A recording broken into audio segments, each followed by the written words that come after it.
Chat, it's that wonderful time of year where, regardless of what holiday you celebrate, it is the time of year where Christmas movies are around. And folks, it doesn't take a lot to qualify you as a Christmas movie, right? What do you have to have? Christmas, wintertime, the spirit of giving, Santa Claus? I don't know. What makes a Christmas movie? That's a good question. You know, I imagine we're going to really figure that out because there's a lot of movies out there that can be Christmas movies. There's a lot of movies that are very contentious on whether or not they're Christmas movies. But today, I just really want to narrow down one specific thing. Are these movies naughty or nice? So chat, come with me on this journey and get ready to drop some hot takes because today we will be talking about whether or not these movies fall under the naughty or the nice category. For those of you who remember, we did do this once with Halloween, and there were some hurt feelings. There were some hurt feelings after that one. Let's just put it that way. But you know, I got a pretty decent list here. Yes, there were some bad takes in chat. You're absolutely right. I was right about everything I said, and I will hear nothing else. But regardless, we're going to be just walking through some movies. We can have some conversations about whether or not they are Christmas movies, but ultimately, what we're going to decide is if they fall under the naughty or nice category. Okay? Okay, so today we're not debating if they're a Christmas movie. We're just debating if they're good or not. So why don't we go ahead and get started, folks? Our first movie of the day. Home Alone. Home Alone. Now, I think, chat, I'm willing to stand on business today and say that Home Alone is a Christmas movie, undoubtedly. Now, what makes this a Christmas movie? Obviously, Christmas is central to the plot. It revolves around Kevin being alone, home for Christmas. Home alone. Oh. The bandits, the wet bandits are essentially only around and only succeeding because they're stealing Christmas presents and stealing from homes that are traveling for the holidays. And of course, it's about family. It's about family. It's about love and what you're willing to do for your loved ones. The story of Kevin's mom going back to get to him and everything she goes through. And on top of this being a wacky, fun ride, it's a nice movie. Absolutely, chat. Absolutely. It gets a Christmas tree in the nice box. Home Alone. Home Alone is an incredible film to put on for Christmas. On a lot of the lists that I looked up as I was building this, Home Alone was considered the top Christmas movie for so many people. And I think that's fair. It struck that balance of everything you hope to see out of a Christmas movie. It's got action, it's got slapstick comedy, it's got heart, it's got sad, it's got everything. You get the full range of emotion. So that was an easy one, chat. That was an easy one, right? We all agreed on nice. Now, I really sat down and thought about which version of the Grinch to put on here. And I think that culturally, in the modern culture, we can say Jim Carrey's How the Grinch Stole Christmas is the version that is like the definitive version. Because yes, I know that the original 1960s is you know, the original, and that's fair. But it's also only 25 minutes long. Did you guys know that? It's not even like a full half hour with commercials, but it's not even a movie, really. It's a special. And I did recently watch the 2017 Grinch Illumination movie with Benedict Cumberbatch. And it was actually fine, except the ending just kind of like, it's one of those movies that like, it's like, oh, and now we end. However, Ron Howard's masterpiece, Jim Carrey's generational performance, How the Grinch Stole Christmas, it goes on the nice list for sure. Now, the Grinch himself, he's a naughty fella. But the movie falls under the nice list. This movie is so goddamn ugly and awful. I need an immediate explanation, chat, because it is ugly and there are awful things about it, but it is a great movie. Come on. Come on. There is some grotesque things about it. I did see, is it Walmart is running a Grinch commercial right now? And they're using like this version of the Grinch, and it is bad. It is bad. Let me see, Walmart. Who is this off-brand? This one goes on the naughty.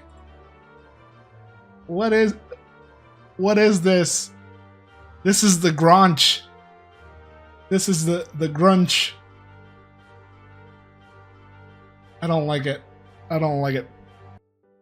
Elf! The other movie that was at the top of many lists.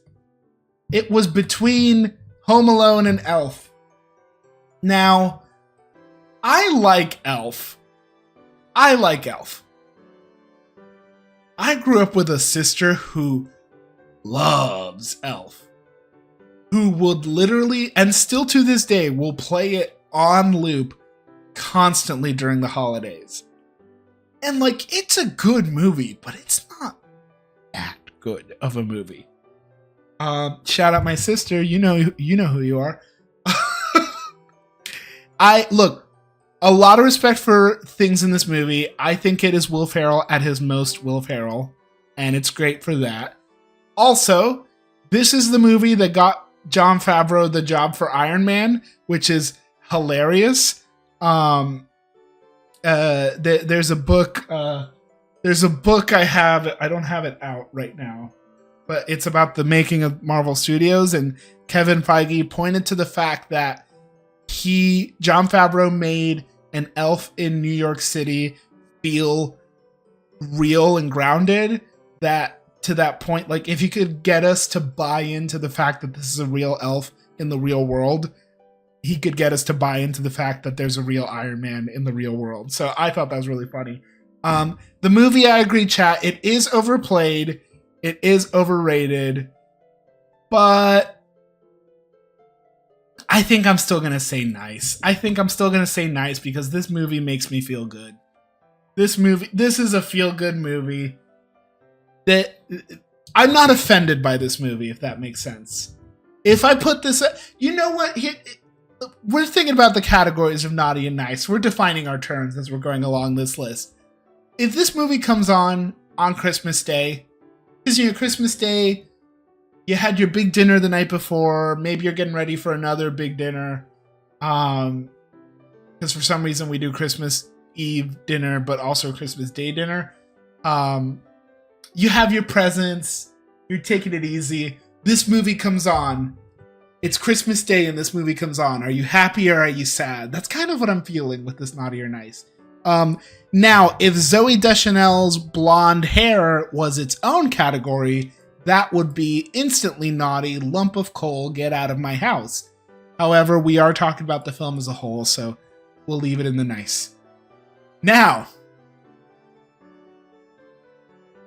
Batman Returns is technically a Christmas movie. There's a Christmas parade. There's Christmas decorations. It's wintry. There are themes of belonging and family. And this took a turn. Here's the thing.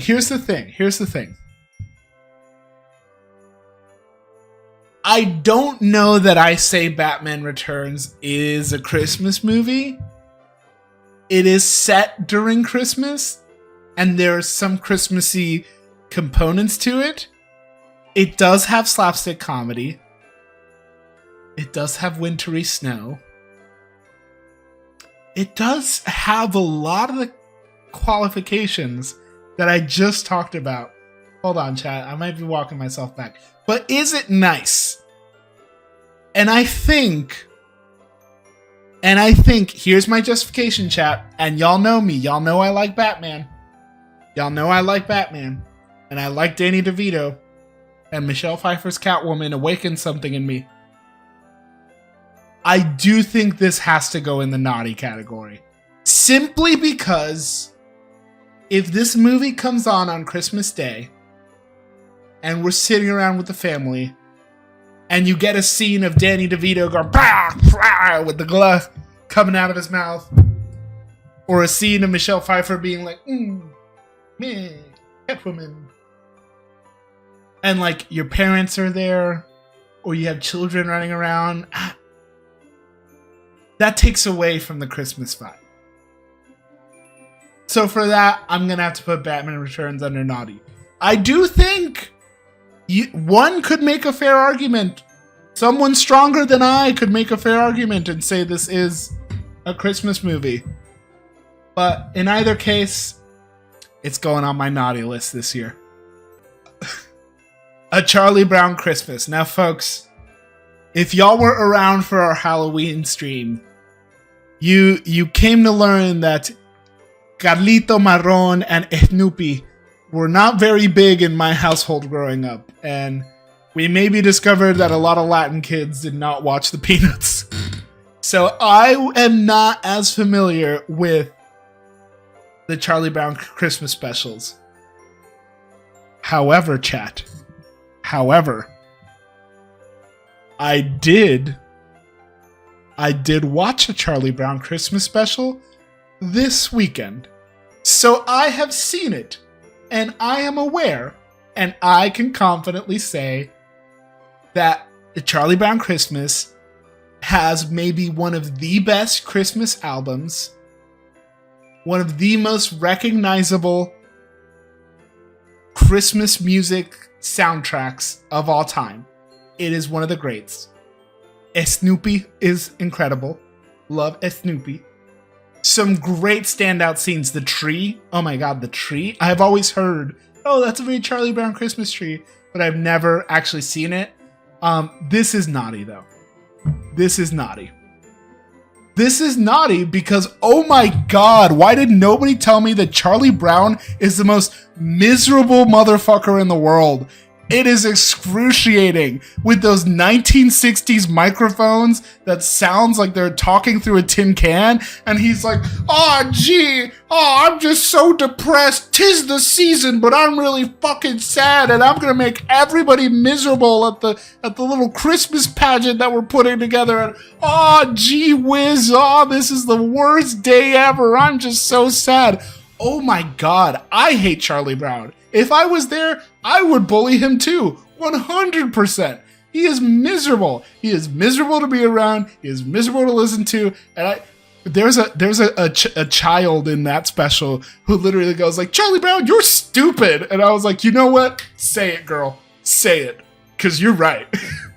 So I'm sorry, y'all.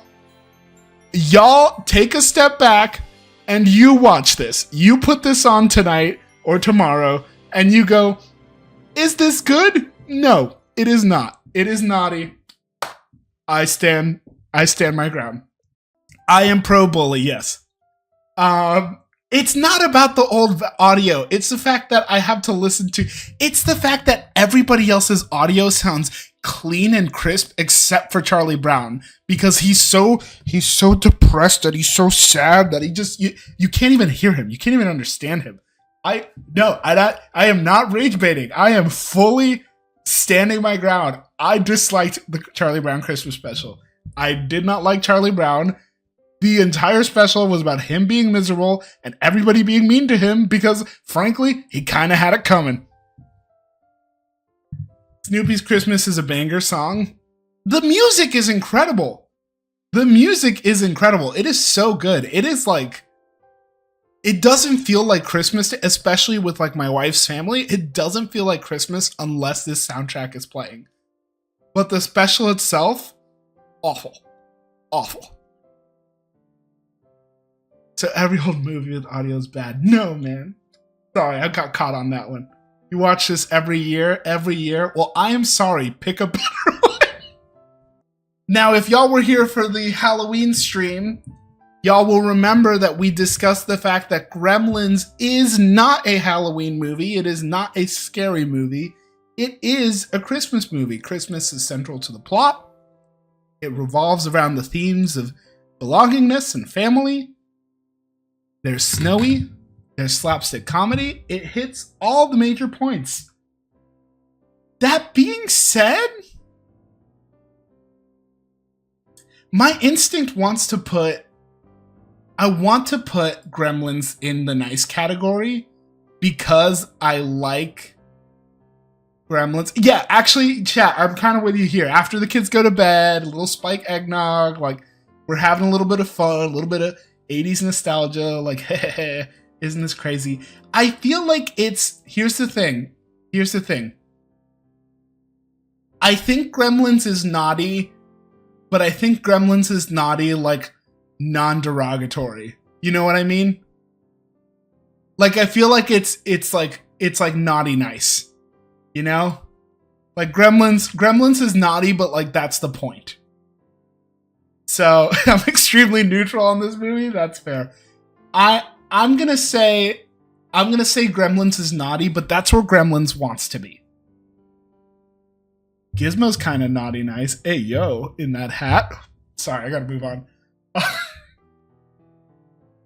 I created a binary and now I'm defying it. Yes, I make the rules. This is my stream.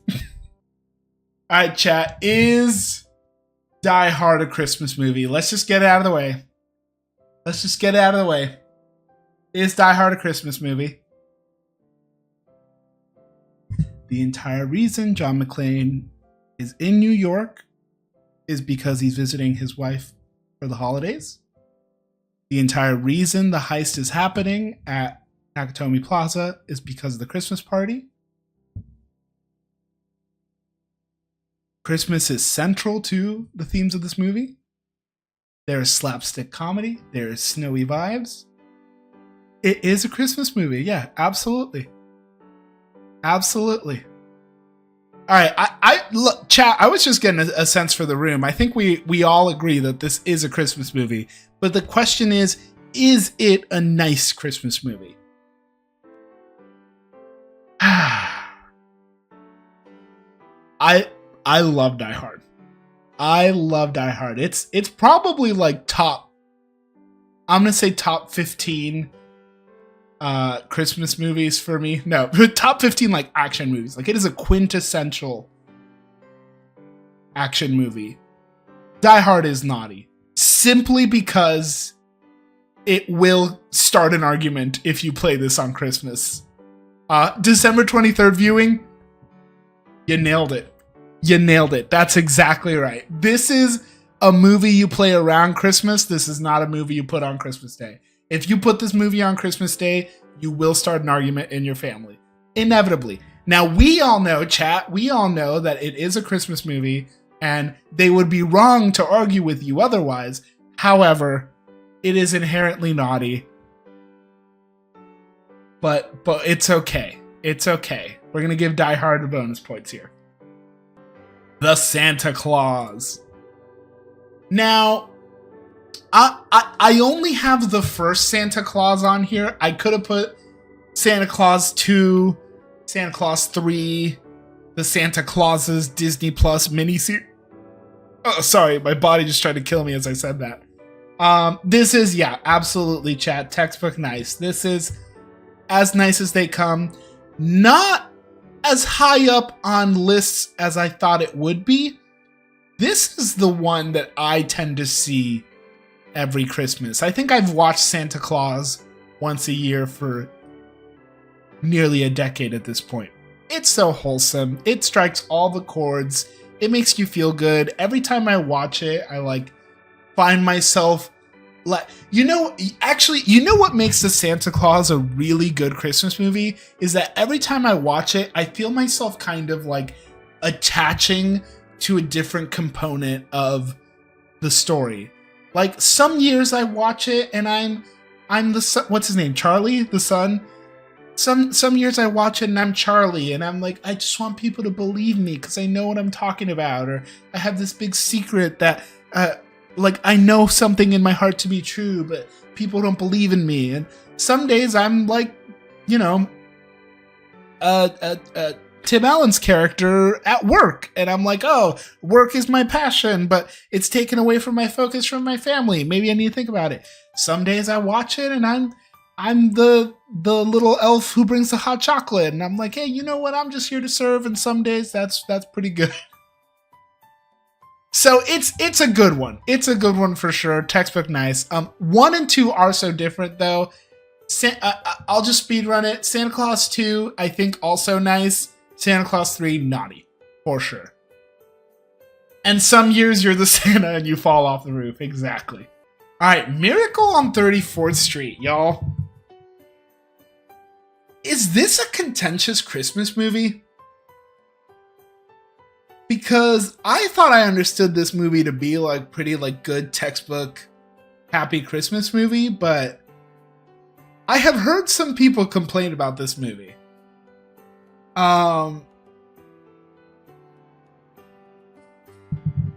It's nice, but don't invite me to the house that's playing this.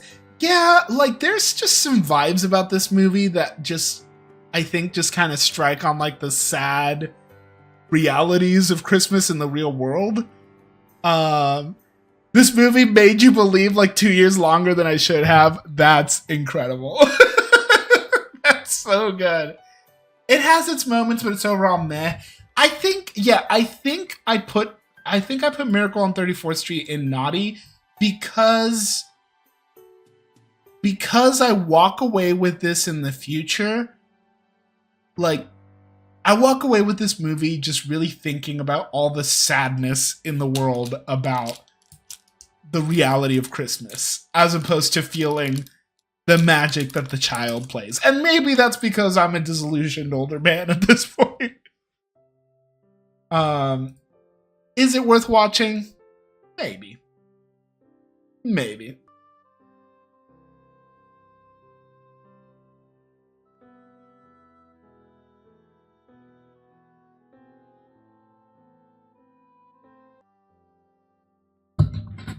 All right, chat. So this is the one that got me in trouble on the Halloween version of this game.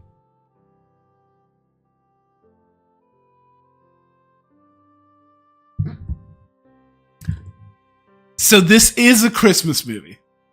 Undeniably so. This is a Christmas movie. It's not a Halloween movie. That's right. I'm opening it back up. It is a Christmas movie. Undeniably so. But the question is this a nice Christmas movie? Or is this a naughty Christmas movie? I think, chat, you're onto something here. This might be naughty via the Die Hard clause. Actually, I would argue this might be naughty via the Gremlins clause. In that it's intended to not be a traditionally nice Christmas movie. Okay, I'm gonna be real with y'all, chat. Hey, chat. I'm gonna be vulnerable with y'all for a second and be honest. I really want to make y'all mad and put this in naughty, but this is a stellar Christmas movie. Come on, Nightmare Before Christmas is as solid as it can be. The animation is timeless. It is. Time and time again, you can talk about 3D versus 2D and old school animation versus new school animation. All that to say, stop motion animation is undeniably, to me, one of the best and most timeless forms of animation. And stop motion is like integral to Christmas storytelling. Rudolph the Red-Nosed Reindeer, Frosty the Snowman, The Year Without Santa Claus, all classic stop motion Christmas movies, Christmas specials. So I think the stop motion of it all makes it inherently Christmassy, And this movie is really nice, and it speaks to all of the misfits of Christmas and all of the misfits of holidays. I think this is a nice movie. This is a nice movie. It is not a Halloween movie, though. I will not bend on that, chat. I will not bend on that. And if you have a problem with that, you can take it up with me next year. They do torture and kidnap. No. They kidnap Santa. They do not torture Santa. Let's be fair. Let's be fair. He had it coming. Alright. Harry Potter and the Sorcerer's Stone. Now, frankly, I think the reason that a lot of us think that this is a Christmas movie is because of ABC Family's 25 Days of Christmas, in which they just needed an excuse to play Harry Potter and the Sorcerer's Stone. We do pretty often at Christmas with my family watch the entirety of the Harry Potter franchise during Christmas, because we're there for like a week, we're there for a while. But nah, this isn't a Christmas movie. They have one really nice Christmas scene, and yes, specifically, I think there's an argument to be made of the Chris Columbus era. The Chris Columbus era has the Chris Columbus aura, which is why I think the first two Harry Potters, you could make an excuse and be like, oh, they're Christmassy, they're slapstick comedy, they're snowy, there's themes about the unconventional family and coming together and all of this. But at the end of the day, this franchise is more Harry Potter than it is Christmas. So I'm putting you in naughty. Oh, Love Actually. Chat, do we even have to have the conversation? Do we even have to have this conversation? Longtime viewers know what the list is. Do we even need to have the conversation about Love Actually? Yeah, exactly. This is naughty. Now, it's fine. It's fine that it's naughty. Infidelity's cute and all, but Iron Man 3. Is Iron Man 3 a Christmas movie, guys? It is set during Christmas. There is a line in which Iron Man says Merry Christmas to Rhodey during a fireworks show. There's slapstick comedy, there's snowy vibes, there's the themes about believing in yourself. You totally forgot about Christmas in this movie? Chat, no one said bless you. How dare you? During Christmas time? Thank you. Yeah, this is naughty. I love Iron Man 3, and I like to be contentious and say that this is a Christmas movie, but it's not a Christmas movie. This is the best Iron Man movie? Whoa! Whoa, that might be a hot take. That might be a hot take in the chat. It's not the best one, but I do love it. It's certainly better than Iron Man 2. I do love this movie. I understand why people have their problems with it, but I think it's a great movie. I love Shane Black. He's a great filmmaker. And the same way that Chris Columbus exudes Christmas aura, I think Shane Black does the same thing. Spider-Man No Way Home. Now, folks, it is set around Christmas time. The movie ends with Spider-Man swinging across the Rockefeller Christmas tree. There is slapstick comedy. There's the themes about coming together with yourself and loving, phrasing. There's, it's akin to how A Christmas Carol, has the ghosts of the past, present, and future. The Spider-Man of the past, present. Okay, this doesn't count. It's not actually a Christmas movie. This doesn't count. But I do love Spider-Man. The Holdovers.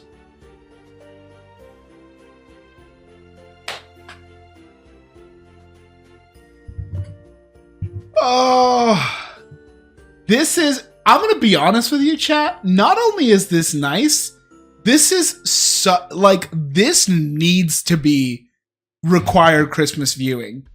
This movie is so fucking good. I'm going to chat. Let's watch it on Christmas. Deal? Deal, chat? Let's watch it on Christmas. Right? This movie was on so many lists of like unconventional Christmas movie. And I was like, what do you mean? This is so conventionally Christmas. This is as Christmassy as Christmas can be. All right, everyone's invited to this house to watch on Christmas. All right, if you actually watch this movie on Christmas, shoot me a message and follow me on Letterboxd. Hold me accountable. We will watch this together on Christmas because this is an incredible movie. Yeah, unconventional is crazy. I don't know who decides. This was on so many lists being like, this is an unconventional Christmas. What are you talking about? This is as conventional as Christmas movies could be. So Holdovers on Christmas, 100% nice. Chat, can I tell you something? A few years ago, I thought it was a hot take. I thought it was a hot take to dislike this movie. I do not like the Polar Express at all. I love the Polar Express book. I have memories. I can close my eyes. This is one of the cutest things my mom ever did for me. I remember sitting at the top of the stairs. This was one of the last few years. This is my story of it. It gave me 2 more years of Santa Claus. I remember sitting at the top of the stairs with my mom, reading the Polar Express. And when we finished reading the book, my mom, it was so cute because you know how you hold a book. I don't have a book I can hold. So you know you're reading a book. You're reading a book, right? And so, you know, it in the movie, it's not as much of a big deal, but in the book, they talk about the bell, right? The bell from Santa's sleigh, if you can hear it, whatever. So my mom, she reads the book and she goes, okay, and she turns the last page. Boom, she's got a bell in her hand. And she gives me the bell. And she's like, here you go, kiddo. Is that not the cutest fucking thing you can do? Oh my God. I was like, magic is real. Magic is real. Santa is real. Beauty. Beauty. So magical. So magical. All that being said, this movie is dog shit. Oh my God. Everything about this movie sucks. The animation is disgusting. The characters make no sense. They are so annoying. The kid with the glasses makes me want to punch my TV screen. This movie sucks. This movie stinks. But Tom Hanks, he can't save it. Why did they have Tom Hanks play the little boy? That was such a weird choice. Buy the book. Buy the Polar Express. Here's the thing. If you think you like the Polar Express, if you think you love the Polar Express movie, buy the book, read the book. Read the book. The Muppet Christmas Carol. What I think is, I mentioned earlier on stream, the definitive version of the Christmas Carol. The nicest version of the Christmas Carol. This movie's amazing. This movie's amazing. I've seen it like a dozen times. 15 out of 10, 100%.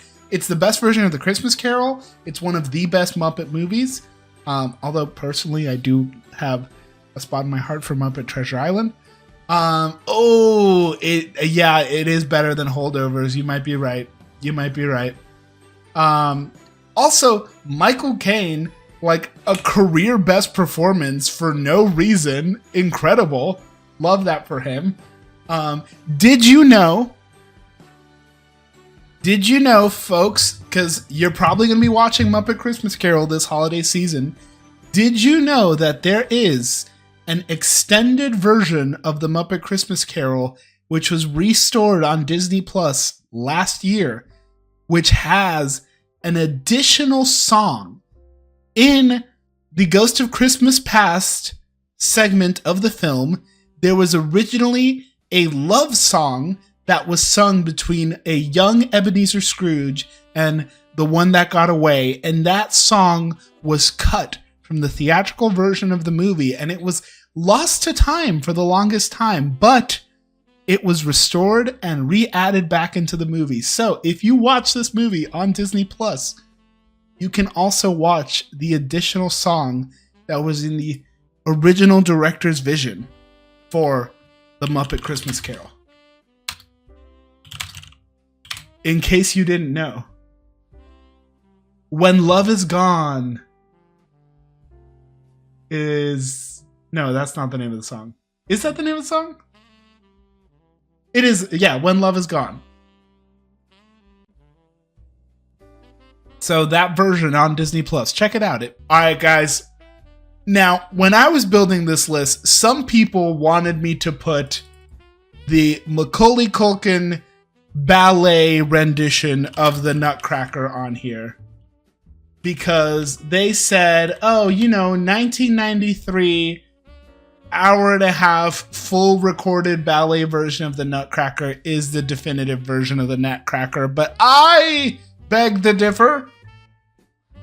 And I stand here confidently to say not only is Barbie in the Nutcracker one of the best animated renditions of the Nutcracker, it is also on the nice list this year. This movie is great. And it delivers the world of the Nutcracker as true to the story as it could. It pays homage to the music and to the ballet, and it expands the lore a little bit. Is the animation quality terrible? Oh, absolutely. Does it hold up? Not in all the places that matter. But, damn it, is it still one of the best renditions of the Nutcracker. Don't give me no Nutcracker Battle of the Seven Kingdoms or whatever the hell. Did anybody watch that movie? Hands up in chat if anyone watched the Nutcracker Battle of the Seven. Do y'all even know what I'm talking about? Nutcracker in the Four Realms. Sorry, that's what it was called. Alright, I don't think I have met a single person in my life who has seen this movie. And just to prove to you that it does actually exist, this is the Nutcracker in the Four Realms. Anybody? This trailer before movies? Yep. Where can you watch Barbie in the Nutcracker? Let's find that out for you right now, chat. You can rent it for $3.79 on Amazon Prime Video or $3.99 on YouTube. Mickey's Once Upon a Christmas! Come on, y'all. Come on, y'all. Come on. 100% nice. However, Mickey's Twice Upon a Christmas, not worth it. This one, really sweet. The Groundhog Day story of Every Day's Christmas, so nice. I, as a child watching that, learned some lessons. Oh my god, hold on though. If you haven't watched this as an adult, if you haven't gone back and watched this as an adult, maybe you remember the Huey, Louie, and Dewey story, because that one's really cute. The Max and Goofy story, heartbreaking. Heartbreaking. About a single father trying to keep the magic alive for his son. Heartbreaking. Also, Mickey and Minnie not being able to afford each other's Christmas presents, and Minnie's boss being just the worst person in the world. So real. So real, so sad. pulls no punches. 100% chat. This is actually the Groundhog's Day, Every Day is Christmas is the one that I think a lot of kids remember, but it's got some deep, good Christmas stories in here. Moving on. The Year Without a Santa Claus. Alright, chat. Who grew up on these classic stop motions? What is this? I was waiting for this. This is Heat Miser and Cold Miser. What in the world? Okay, thank you, because when my wife's family started talking about this movie, I had no idea. And they'd sing the songs, and I'm like, what's happening? This is like on the era of like Rudolph the Red-Nosed Reindeer and Frosty the Snowman and all of that. This is the one that I had my partner standing behind me saying, you better put this on the list. And because I am spending Christmas with her, I'm putting this in the nice column. You're welcome, honey. We used to skip this one on the VHS. I would probably put it in the naughty if I was being honest, because I didn't really, like, I watched it, but it didn't really stick out to me. It's not super memorable, and character designs aren't that great, and also, like, what's the message they were saying? What's the story? What's the story? Anyways, it's not memorable. Gun to my head, I can't tell you what happens in this.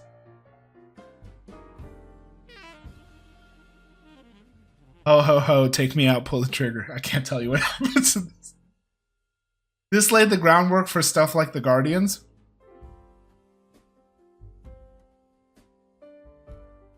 And chat, I humbly come asking for your forgiveness as I have not seen The Guardians. Grandma got run over by a reindeer. Does anybody else remember this fever dream of a film? Does anybody else remember this fever dream? Do you remember there's like a random luau dance sequence? There's a court case. There is a court case. We had to sing this in elementary school. What came first, the song or the movie? In either case. This one is definitely naughty, but I love it. This is instrumental in my childhood. This one and specifically Cartoon Network back in the day, Christmas season. This one and Olive the Other Reindeer. Y'all know that one? Olive the Other Reindeer. Olive the Other Reindeer. Anyone? Just me? Just me? Yeah, there we go. That's a memory. Oh yeah. Grandma got ran over by a reindeer is ludicrous. It's just, if you look up any stills from Grandma got ran over by a reindeer, it is a fever dream. What the hell is this movie? Oh my god. This is insane. I swore I made this up. I swore I had made this up.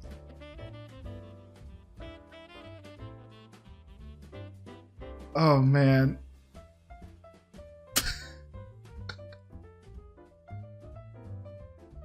It is.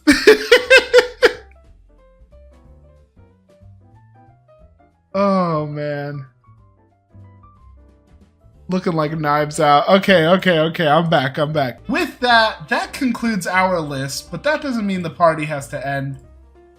What Christmas movies fall under your naughty or nice? Anything that I missed here, folks? There's so many. I know. There's Scrooge, A Christmas Story, Frosty the Snowman, Bad Santa, all of that. The Guardians. I know. I haven't seen them all. I'm just but one man. But one man who belongs to a family that is creatures of comfort and really like to rewatch the same Christmas movies time and time again. But here is where I challenge you.